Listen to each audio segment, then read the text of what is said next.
On en vient à cette condamnation qui a été applaudie en salle d'audience. 18 ans de réclusion criminelle pour l'adolescent de 15 ans qui était jugé pour avoir tué à coups de couteau devant son établissement. Mélanie, une surveillante du collège Françoise Dolto de Nogent en Haute-Marne.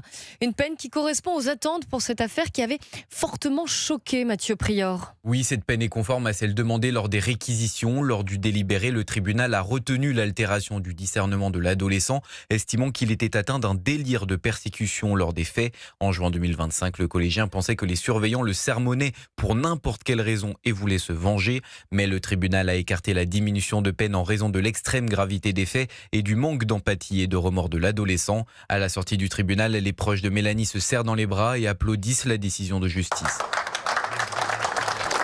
Quelques minutes plus tard, Magali, la mère de la victime, émue, prend la parole. Je me sens vide, ça c'est sûr. 2 jours d'enfer. Je ne vais pas vous cacher que c'est très compliqué, même si c'est la peine qu'il pouvait prendre le plus, parce que il est mineur, quoi. Mais je ne serai jamais satisfaite. De toute façon, j'ai perdu ma fille. Aujourd'hui, je vais commencer un peu à respirer, au moins pour elle. En raison de son extrême dangerosité psychiatrique, ce qui entraînerait un risque de récidive, l'adolescent fera l'objet d'un suivi socio-judiciaire de 10 ans avec une obligation de soins.